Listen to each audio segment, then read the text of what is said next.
All right, welcome. Today, we need to talk about the game of money, because that's exactly what it is, a game. And the problem is, most of us are playing with the wrong rulebook, a rulebook that was written to make us lose. So today, we're going to tear that old rulebook up. So let's really unpack this. See, most people are busy worrying about the small stuff, the pawns on the financial chessboard, like skipping a coffee. But the truly wealthy, they're playing an entirely different game.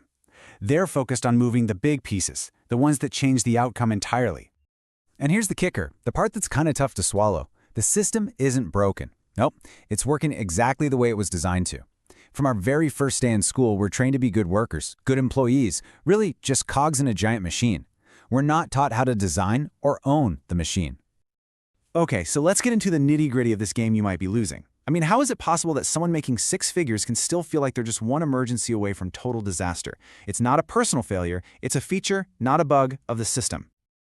Get this. A guy named David Lee Edwards won $27 million in the lottery. A few years later, he was completely broke, living in a storage unit. Now, it's easy to just say he made bad choices, but it's way deeper than that. It's the perfect, tragic example of what happens when you're handed a fortune but you don't know the rules of the game. So what do we call this system that keeps so many people stuck? You've definitely heard the name before, the rat race. And it looks so simple on the surface, but man, it is so incredibly hard to break out of. Yeah, this is the hamster wheel we're all taught to run on. You go to school, you get a good job, you make some money, and then you spend it. And then you get up and do it all over again. And what happens when you get a raise? Well, your expenses magically rise to meet it, right? A bigger car, a nicer house. You're running faster and faster, but you look around and you're in the exact same spot. And don't think for a second this is just a low-income problem. A whopping 78% of American workers are living paycheck to paycheck. But here's the real shocker. Even for people earning over $100,000 a year, 1 out of every 10 of them is broke by the end of the month. The rat race doesn't care about your salary. This gets to the heart of why just making more money isn't the answer. We're basically programmed from childhood to see money as something to spend, not something to grow. Advertising shoves it down our throats, credit cards make it easy, and social media just pours gasoline on the fire. We end up measuring our self-worth by what we buy, not by what we actually build. And if you want to see just how deep this trap goes psychologically, look at this. A study found that 66% of millennials are more afraid of having debt than they are of, well, dying. Let that sink in. People are more scared of their credit card bills than of death itself. That's the power of this trap. Okay, so when we're in this trap, what's the advice everyone gives you? Make a budget, save more, stop buying coffee. But here's the thing, you can't win a championship just by playing defense. Now don't get me wrong, financial defense is absolutely crucial. You gotta have it. It keeps you from losing the game. You know, having an emergency fund, living below your means, that's your defensive line. But defense alone doesn't put points on the board. The real magic, the secret to actually winning, is switching to a powerful offense. And that brings us to this critical point. You cannot save your way to being truly wealthy. It's just not possible. Yeah, skipping lattes will save you a few bucks, but do you really think that's how people build generational wealth?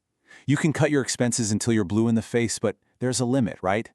The absolute best you can hope for with a defense-only strategy is to be comfortably not broke. And that's not the goal, is it? All right, so if defense isn't enough, what's the offense? Let's pull back the curtain and look at the real rules of the money game, the things the wealthy know and use every day that you just don't learn in a classroom. It all boils down to this one huge shift in thinking. Most of us live on the left side of this chart. We're either employees or we're self-employed. Either way, we're trading our time directly for money.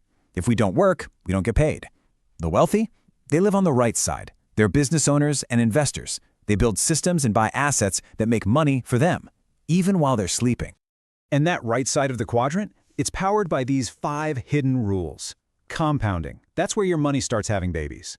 Leverage. Using other people's time or money to multiply your results. Ownership. This one is huge. Owning a piece of the action, not just collecting a paycheck. Taxes. Learning how to use the tax code as a shield. And finally, multiple income streams, your financial safety net and your rocket fuel. And speaking of multiple income streams, this one fact should blow your mind. The average millionaire has 7 of them. Think about that. They don't have a job, they have a portfolio of income streams. We're talking dividends from stocks, cash flow from real estate, royalties, business profits. Their entire financial life isn't hanging by the single thread of one paycheck. Okay, so knowing the rules is great, but how do you actually start playing by them? How do you go from being a piece on the board to being the one who owns the whole game?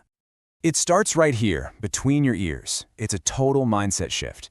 You have to stop seeing your paycheck as just money to pay your bills. From now on, that paycheck is your seed capital. It's the fuel you're going to use to buy your freedom. Every dollar is a little soldier you can send out to build your own system and buy assets that work for you. So what are the first moves? Here's your game plan. Step 1, stabilize the ship. Get a clear picture of where every single dollar is going. Build up that emergency fund so you're not one car repair away from a crisis. Step 2, this is the big pivot. Shift your focus from just cutting costs to creating value. Find a path to production, a side hustle, a small business, whatever it takes. And all the while, you obsessively learn these new rules. Because at the end of the day, it all comes down to this one idea. You don't escape the rat race by becoming the fastest rat. Running harder on the hamster wheel just makes you more tired. You win by stepping off the wheel entirely, looking around, and deciding to play a different game. The goal isn't just to be a better employee. It's to become the architect of your own freedom. So what's your take on this? Where are you on this journey from playing defense to playing offense? Let us know your thoughts down in the comments section.